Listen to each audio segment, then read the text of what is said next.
Hey everyone, I hope you are doing great. Today is going to be a makeup haul. I've picked up a few makeup bits from online and in store, and so I thought I would share them with you. Without further ado, let's just jump straight into the haul. I feel like every time I do a haul, I always start off with MAC products, so it's no surprise that I have some MAC products in this haul. So the first product I have is a lipstick. One of my favorite things, lipstick. This one is called Stone. It is a bit of a grey, brown, beige. Yeah, it's a bit of a grey lipstick, but it's really, really nice and it's definitely workable on dark skin. So I picked it up. I just did a back to MAC where I took back old containers. I took 6 old containers to MAC. Lipsticks that were a little bit expired, or like I'd reached the end of the tube. I tried it on in store and it looked quite pale on me, but then I thought if I can match this up with a nice brown, it is surely going to be workable. And so of course I'm going to be doing a bit of a swatch. This is what it looks like on the back of my hand. Of course, the back of my hand is not the same color as my face, but you got the gist of exactly what Stone looks like. The next product I have is something I use all the time. It is MAC Studio Fix Fluid, my standard foundation. Here it is in this little box. This is what the foundation looks like. Back of my hand again, and I always use this foundation on my skin along with a LA Girl concealer. Before this, I had been using a Kiko foundation, but that Kiko foundation is a little bit on the light side for me. It's a bit dry in a way, but I was still using it. I prefer MAC. It's a bit more moist. Does that make sense? It's a bit more moist, it's a bit looser, it's a bit more glidey, it applies better. The Kiko foundation, it's good for the price. It's like so good for the price. Actually, I don't even know how much it costs, but it's Kiko, it's a drugstore foundation, therefore it's probably got a really good price point. But I just prefer this one. Definitely prefer this. It gives me a bit of a dewier look, which I definitely prefer. So along with that, I got another foundation. It is a L'Oreal True Match foundation. I don't really experiment with foundations a lot. In fact, I actually just stay within the MAC zone. The only reason I tried Kiko is because my sister gave it to me. But when I saw this at the drugstore, I was like, I definitely have to try that out. That could actually be a godsend, especially because it looks pretty much identical to my shade in MAC Studio Fix Fluid. I'm just gonna hold them side by side so you can see exactly what I mean. So here you have it. In fact, this L'Oreal foundation is even darker than the MAC foundation. Does it look that way to you? Because it looks that way to me for sure. I'm just gonna cover up the lid because it's got a bit of a glare on it. There we have the MAC foundation, and there we have the L'Oreal foundation. The L'Oreal foundation looks darker and it has a bit of a shimmer to it if you look closely. Would you guys like me to do a first impressions of this foundation? Leave a comment below and I will be happy to do that for you. This could be a cheaper alternative to MAC if brands are putting out foundations for darker skin. We darker skinned women and men, whoever wears foundation, no, I'm not judging. Like, we have to try it out and see if it works for us. Yeah, I can't wait to try it out. So the next product I have is a primer. Now, I have never purchased a primer before. I've only ever been given a sample at MAC before. I've never gone out of my way to purchase primer. I went online and I purchased the e.l.f. Blemish Control Primer. This is what it looks like, and I have actually used it a few times. I don't know if I've used it enough to be able to say if it's good or not, but this is it. So this primer apparently has salicylic acid acne treatment in the actual product. So as it's sitting on your skin, it's actually doing some work there. I think I've been using it extremely sparingly so far, so I've not really properly applied it, but we shall see. Okay, so my next product is the Anastasia Beverly Hills Dip Brow Pomade. This is what it looks like in the box, and I'll just open it up for you. It is in the shade Ebony. So when you open it up, you just get this container, and it's really nicely designed.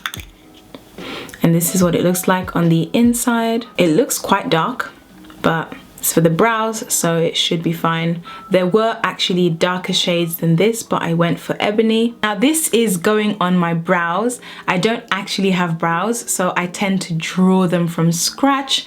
And I just thought maybe it's a better idea for me to use something like this pomade instead of a pencil. So let's see how I get along with using this with a brush. And all I can do is try it and see if it works. Have any of you with little to no brows used the Anastasia Beverly Hills Dip Brow Pomade? If you have, let me know. Let me know how you've got on. I would love to hear about how it's worked for you. So the next product I have is the Sasha Buttercup Setting Powder.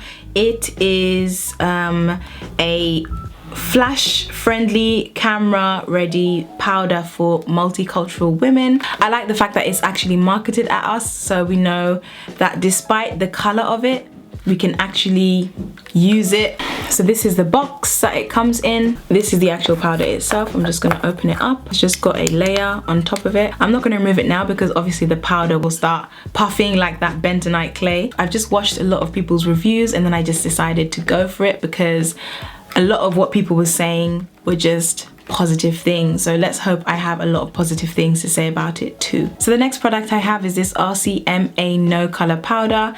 It's just a clear powder, a setting powder that you'd put over your skin to set your makeup. I'm not quite sure why I bought 2 of them.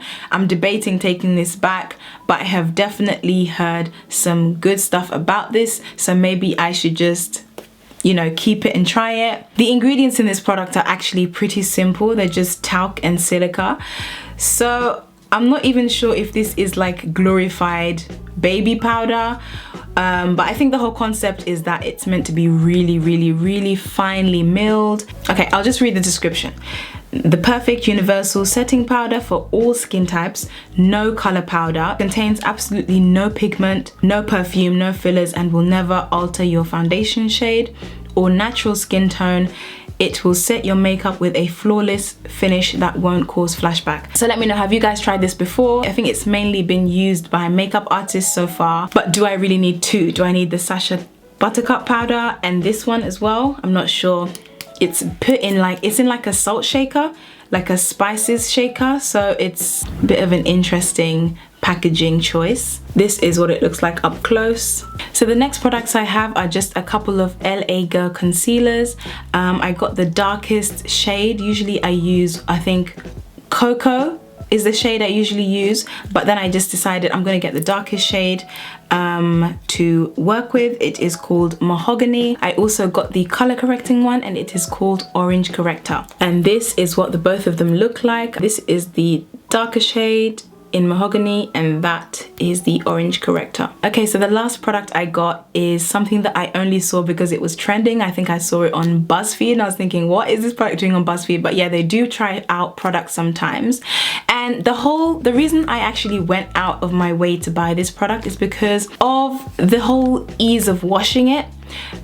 With beauty blenders, it's a bit harder to get into all those holes and wash out everything, but with this I thought it would be easier to wash. So let me show you what it is. This right here is a silicone sponge. You just use it to apply your foundation and it's really easy to wash. That literally was the appeal for me. This is what it looks like. It's a pretty simple product and I really, really love the concept. I just love the concept. I know you can always use your hands to apply foundation, but sometimes you don't want to get foundation in your nails. So this is like, to me, this is a very good idea. I just think this is actually a fantastic idea. It's a sponge that's not porous, so foundation doesn't get like deep into it. When you wash it, you know that you are completely washing it. I just think it's a great idea. So I can't wait to start using it on my face as opposed to brushes, or maybe I will use them alongside brushes. And so that has been it for my makeup haul. Like I said, every single product is to add value to my routines, to kind of make them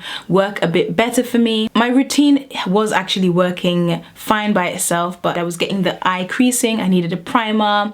My brows, I don't have any brows. That's another topic that I want to delve into a bit later. So I feel like everything I bought was quite a well thought out purchase. If there are any products that you have used, let me know what your experiences have been with them. If you have liked this video, please do not forget to give it a thumbs up. I would greatly appreciate that, as well as you subscribing if you're not already subscribed, and make sure you've got your notifications turned on so you know exactly when I've uploaded.